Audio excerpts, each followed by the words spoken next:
jóvenes de la tarde. Aquí estamos. Tenemos nuestro invitado. Sí, señor. Sí. No, pues vamos a hablar. Yo quisiera saber, que me diga nuestro invitado, si es verdad, porque yo quisiera saberlo, que ha aumentado considerablemente el tránsito por la carretera Las Américas, cruce de Rincón de Molinillo, después que el peaje sombra fue eliminado, porque eso es lo que dice el anuncio, y eso habla de la efectividad de la eliminación del peaje sombra. No, pues de la efectividad de una obra público-privada sin que medien esas cosas por debajo de la mesa, como es el peaje sombra. Buenas tardes. Buenas tardes. Sigmund Freud, que es el director de Alianzas Público-Privadas. Todo el mundo sabe quién es Sigmund Freud aquí. Ese hombre se ha hecho popular ya. Freud, aclaren que no es Freud. No vayan a creer que el otro. Es Sigmund Freud. Hola, Sigmund. Bienvenido. Hola, ¿Cómo están las cosas? Muy bien. A Diurca, a Giorgi, a Ramón Colón, como Gracias, amigo. Gracias. Un abrazo. Miren, a la pregunta que hacía, creo que Giorgi, ¿verdad? Rudy González. Rudy González. Envidiamos esta hora en Texas. Ah, bueno, imagínate. Imagínate. Hasta yo lo envidio. Y nosotros cogiendo lucha aquí. A ver. Mira, Cuéntanos. Rudy, sí, efectivamente, el dato que dio el Ministerio de Obras Públicas y RD Vial, que es el fideicomiso que está operando a partir de que se tomó en control de la autopista, es que se ha incrementado desde el momento en el cual el contrato de la autopista de Samaná fue rescindido y que encontró el gobierno, que fue en enero de este año, se ha incrementado en un 15% con relación a lo que ha venido ocurriendo, no solamente desde el año 2021, que va a afectar con el COVID, sino desde el 2019, tomando los parámetros del año 2019. Claro. Y esto se debe principalmente a varios aspectos, pero hay uno importante, y es el hecho de la reducción del valor del peaje. Recuérdense que nosotros, desde el momento en el cual entramos en la operación de la carretera, reducimos los peajes en alrededor entre un 15 y un 20% en cada tramo, por lo cual estamos hablando de cerca de un valor total de 400, 500 pesos de reducción a lo que era el valor que se estaba pagando previo a la rescisión del contrato. Y eso ha provocado que más personas cada día utilicen la autovía. Pero también tenemos que agregarle el otro componente, y es el hecho de que con la circunvalación número 2, o sea, cuando para conectar a salir desde la circunvalación que tú conectas desde la autopista Duarte y quieres salir a Las Américas, tú tienes que tomar un tramo de la autopista de ahí de Samaná, que es el primer peaje. Sí, el primer peaje. El primer peaje, entonces también se ha incrementado debido a ese traslado que hay de todos esos vehículos desde la autopista Duarte hacia Las Américas o viceversa. Esas son las dos razones principales, lo cual, a tu pregunta, Rudy, también podemos llegar a la conclusión que este tipo de proyectos ejecutados con transparencia, con correcta distribución de riesgo para las alianzas público-privadas, son proyectos provechosos y beneficiosos para el país, siempre y cuando lo hagamos conforme a las leyes y conforme a los procedimientos que establece la ley de alianza público-privada. ¿Qué proyectos? Ahí lo que hubo un problema fue, como todo el mundo sabe, de origen, pero si ya eso eliminado, ya podemos ver los resultados. ¿Qué proyectos están en el tintero o que se están ejecutando en este momento que son ya una realidad sobre esta modalidad, y cuáles están en el tintero, en proyecto inmediato? Y lo digo porque se satanizó tanto el tema de la alianza público-privada en el caso precisamente de esa carretera, que yo no sé, y lo confieso, cómo pudo haber afectado este tipo de alianzas, o cómo pudo haber afectado, o para bien o para mal. Por eso te hago la pregunta.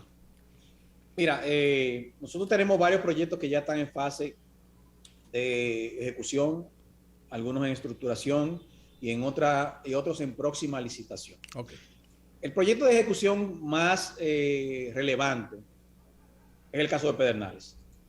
que es un proyecto el cual nosotros como gobierno hemos iniciado una parte pública para que podamos darle garantías a la gente privada que cuando estructuremos la alianza público-privada y entre el capital privado, tenga toda la confianza de que el Estado está dando las mínimas garantías para el desarrollo de esa provincia. Por ejemplo, ningún hotelero o ninguna cadena va a llegar a Pedernales si no existe la infraestructura de servicio, Claro, si no hay agua, claro. si no hay electricidad, Carretera. si no hay vías. Claro, por supuesto. Entonces, eso es lo que está haciendo el gobierno. Está el gobierno, como ustedes vieron la semana pasada, que estuvimos por allá anunciando varias obras, ya iniciamos los trabajos de lo que es la mejora del tramo Barahona-Enriquillo y Enriquillo-Pedernales. Pero también iniciamos ya las vías internas del proyecto, son 21 kilómetros.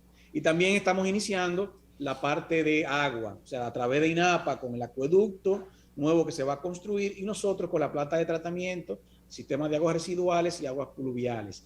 La semana que viene estamos licitando lo que es el sistema eléctrico, la subestación eléctrica que deberá servir al proyecto y también la red de distribución.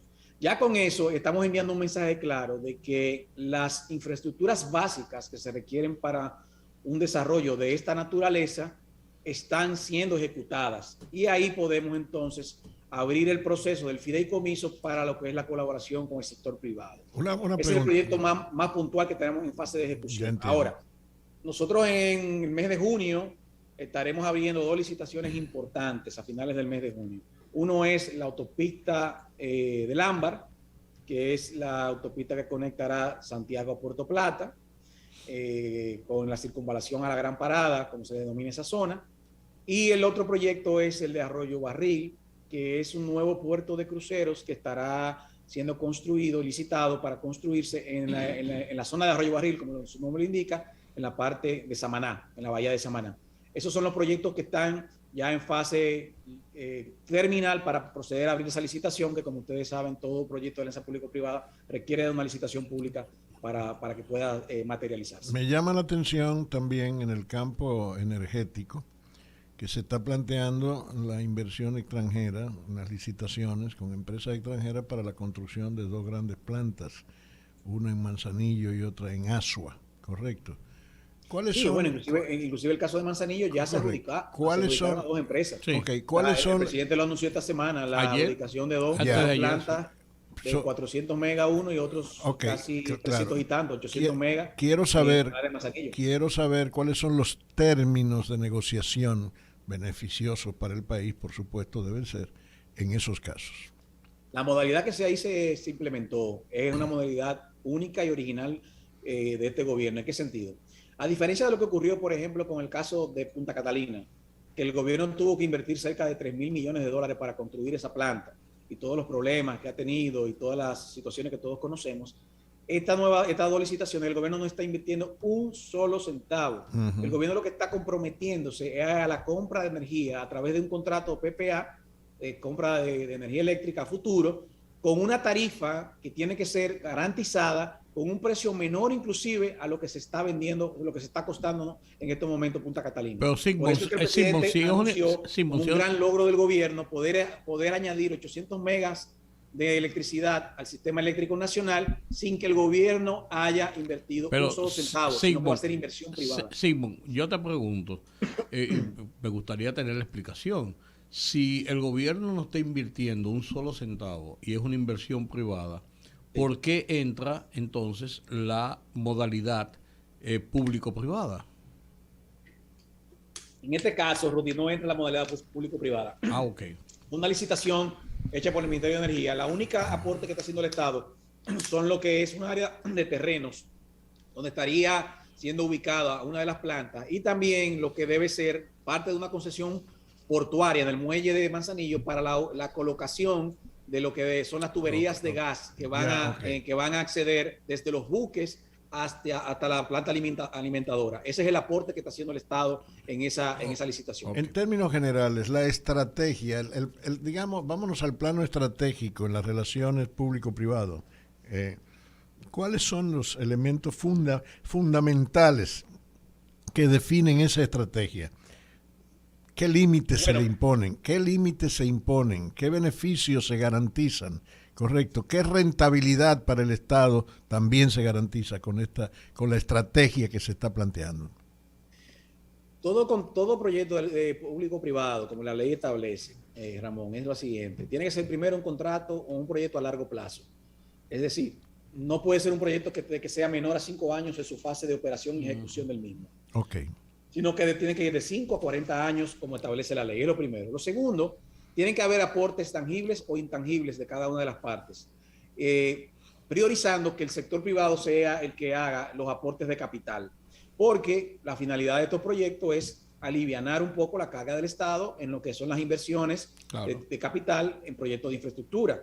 Lo que estamos buscando es que sea el sector privado que haga las inversiones y que entonces esas inversiones que realiza sean repagadas con el disfrute o el uso o la explotación del bien o la infraestructura que va a ser construida. Una modalidad similar a la que establecen, por ejemplo, organismos bilaterales, como el caso del Banco Interamericano de Desarrollo, para poner un ejemplo, en que ellos aportan, por ejemplo, para una obra definida un 80% y el Estado debe poner una contrapartida, lo que se llama una contrapartida, para que haya un involucramiento del Estado en el interés de la obra. Es más o menos esa... Sí. Bueno, sí, el porcentaje no está establecido por ley, pues digo, pues más o menos es la idea. Un buen ejemplo, porque voy a darte un caso puntual. El caso de la autopista del Ámbar, el Estado estaría, en el modelo que estamos trabajando, el Estado estaría aportando cerca de un 20% de lo que sería la construcción de la obra y el sector privado un 80%, por lo cual ahí hay un compromiso por parte del Estado, aportes futuros a través del presupuesto nacional, pero la carga pesada la tiene el sector privado. Ya, hay un aporte tangible de ambas partes. Pueden existir aportes intangibles por parte del Estado, como por ejemplo valorizar una licencia, el derecho de explotación de un bien. Si es un caso de un muelle, el derecho a explotar ese muelle. ¿Y cómo se maneja la rentabilidad? La rentabilidad, mira, por lo general, este tipo de proyectos, lo que el Estado busca es un beneficio socioeconómico, más que un beneficio puramente de retorno de capital. ¿Qué es lo que busca el Estado con los proyectos de alianza público-privada? Bueno, cuando desarrollemos, por ejemplo, Pedernales, todos los empleos que se van a generar en Pedernales, que estamos hablando entre 25,000 a 30,000 empleos en la primera fase, es un beneficio para el Estado dominicano. Todo el desarrollo socioeconómico de viviendas, todo el desarrollo que tiene que ver con todo lo que es el emprendimiento de los sectores que viven en Pedernales y de la zona, es lo que busca el Estado. La parte de lo que es la rentabilidad económica es la preocupación del sector privado. Esto no quiere decir que el Estado no tenga participación económica. Ni interés. La mayoría lo tiene. Pero no es la prioridad del Estado en este tipo de proyectos. Pero no se ponen límites a la rentabilidad. Perdón, no te escuché, Ramón. No se imponen límites a la rentabilidad. Mira, la ley no establece límites. Lo que sí hay rentabilidades lógicas, razonables. Proyectos de viales, para mencionarte uno, una rentabilidad en dólar para este tipo de proyectos razonables según los mercados internacionales puede oscilar entre un 9.5% de tasa interna de retorno a un 11 o 12%. Son tasas razonables. Ahora, cuando nos vamos a tasas como la que se ocurría en el caso de Samaná, que se le garantizaba un 18% en dólares al operador, ya esas son tasas que no son razonables. Claro. Entonces hay una lesión en perjuicio del Estado Dominicano y ahí el Estado Dominicano tiene que jugar el rol de equilibrar ese contrato. Y eso fue lo que hizo el Estado al momento de rescindirlo. Como no hubo posibilidad de reequilibrarlo porque el operador lo que quería era mantener las mismas condiciones, decidimos entonces rescindir el contrato. Entonces, sí, a tu pregunta, hay tasas razonables que la dicta el mercado, no que una ley la puede dictar porque eso dependerá de cada tipo de proyecto y el momento en el cual se está ejecutando. Perfecto. Sigmund, ¿qué mecanismos tienen ustedes para garantizar que esas alianzas público-privadas se mantengan y que el Estado, y digamos el Estado, la población pueda recibir eso? Te pongo en contexto la pregunta. El Estado dominicano invirtió en el Homs de Santiago de los Caballeros, pero la población dominicana que no tiene recursos económicos no tiene acceso al Homs, pero tampoco tiene un acceso a Sedimat, donde el Estado participó como en una alianza público-privada. Entonces, ¿qué garantía nos da el Estado de que la población el gobierno, los dominicanos podremos tener acceso a esas inversiones o a esos proyectos que se hagan con inversión público-privada? Mira, Diurka, aquí lo importante, ¿cuál ha sido el problema de esos proyectos? Es que primero no existía una legislación de alianza público-privada que garantizara los derechos de las partes en la consecución de estos contratos. Si te pones a analizar los dos casos puntuales que tú has mencionado, ninguno de ellos se llevó a cabo bajo un proceso en el cual el Estado, primero, analizó la factibilidad del mismo, distribuyó los riesgos, las responsabilidades de cada una de las partes y se suscribió un contrato a largo plazo en la cual se reflejaban cuáles eran los compromisos de cada una de estas y cuáles eran los beneficios que tenían que tener, por ejemplo, los usuarios para el uso de esos hospitales. A diferencia, los proyectos que nosotros estamos estructurando son proyectos en los cuales de manera muy precisa la ley nos ordena que se hagan unos estudios que se denominan de factibilidad y de distribución de riesgos y de responsabilidades en las cuales se le atribuye a cada una de las partes sus compromisos. En el caso de un hospital que estemos desarrollando por esta modalidad, el sector privado tendrá que garantizar el acceso, lo que es las buenas condiciones de los hospitales, la facilidad para que cualquier persona pueda acceder a los mismos. Y eso solamente puede ser posible ya en virtud de esta nueva ley que tenemos y en virtud de un contrato que deba ser suscrito con todo el rigor de la ley. Esa es la gran diferencia de esos proyectos de antes, de la ley 4720 y los proyectos que se van a ejecutar. Perdimos esos chelitos. Una pregunta, Sigmund. ¿Hay algún esquema accionario en estas alianzas que permita que un ciudadano, yo por ejemplo, a mí me interesa comprar acciones en ese proyecto, invertir en ese proyecto como accionista? ¿Es posible eso? Mira, para el caso de Pedernales estamos previendo esa posibilidad en la segunda fase y es lo que se denomina la emisión de una oferta pública, en la cual se pueda lanzar al mercado que cada dominicano que quiera participar con una proporción en el desarrollo turístico de eso y tenga sus derechos, pueda tenerlo y pueda ser propietario, por decirlo de una manera, del fideicomiso que va a ser el gran impulsor de ese proyecto. Eso lo estamos previendo para ese. Hay algunos proyectos que no tienen esa facilidad, pero en el caso de las autopistas, ¿qué es lo que sí se prevé? Que las AFP sean contribuyentes y socias de esos proyectos, por lo cual indirectamente la sociedad entonces también tendría una participación. Eso dependerá, Ramón, del tipo de proyecto y cómo se ha estructurado, pero para el caso puntual de Pedernales sí lo tenemos previsto. Ok, está bien, muy bien. Muy bien, jóvenes. Yo pienso que hemos estado más que ilustrados. Muy bien. Usted es un ilustrado.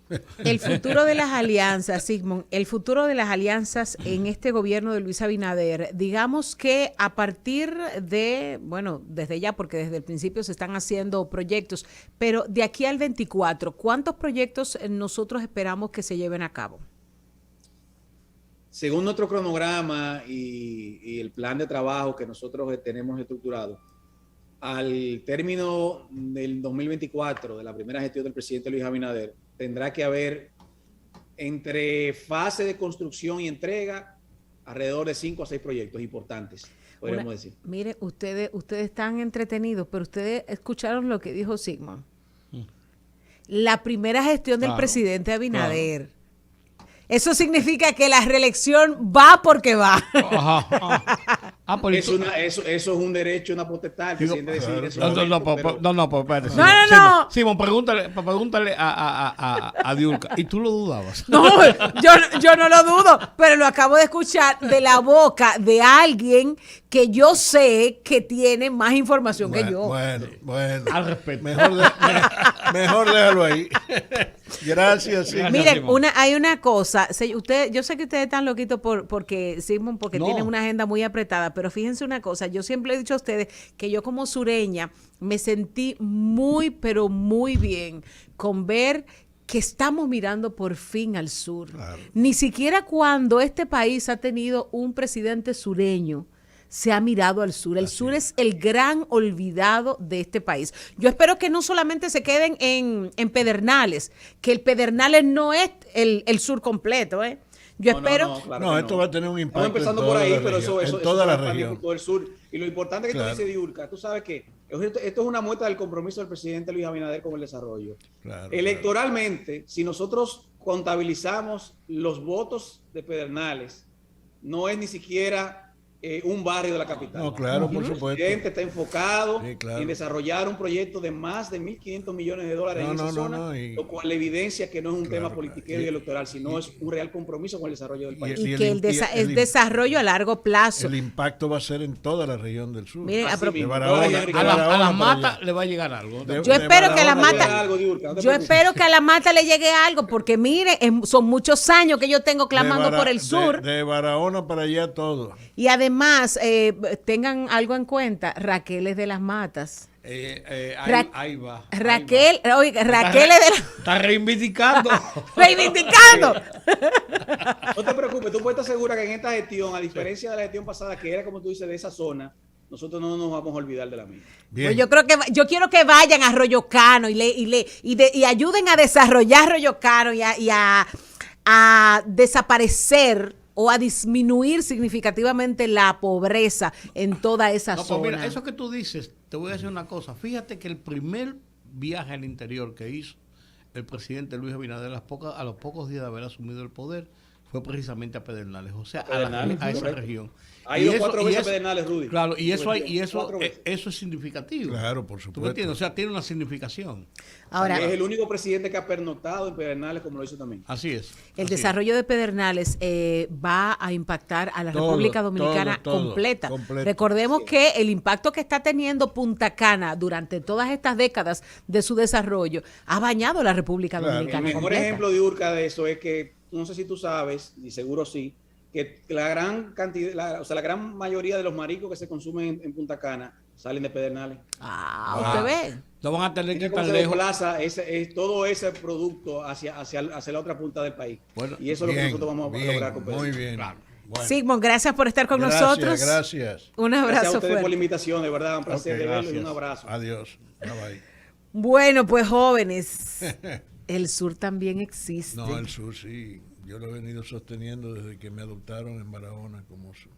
Coño, pero los barahoneros no tienen nada que hacer, no tienen a nadie a quien adoptar, que tienen que venir a adoptar Colombo. Me adoptaron. No tienen oficio, Ay, hace mucho de eso. No, un abrazo a toda la gente laboriosa de Barahona. Miren, definitivamente este proyecto de Pedernales necesariamente va a impactar tanto en el desarrollo de Barahona, en el desarrollo de Asua, en el desarrollo de toda esa zona de la provincia de Bauruco, por no decir, o sea, porque no se va a quedar exclusivamente en Pedernales. No, y claro. déjenme decirle que ustedes se encuentran, por ejemplo, en Punta Cana, con gente que viene de las matas de Farfán, de San Juan de la Maguara, a trabajar a Punta Cana. Así es. Imagínense que ahora esa gente se pueda dar el lujo de venir a trabajar a Pedernales y poder irse a su casa. Claro. Más a menudo de lo que lo puede hacer cuando está en Punta Cana y más barato. Así es, pero además va a crecer Pedernales considerablemente. Claro. ¿sabes? Vamos a desaparecer la Valla Honda. Ajá.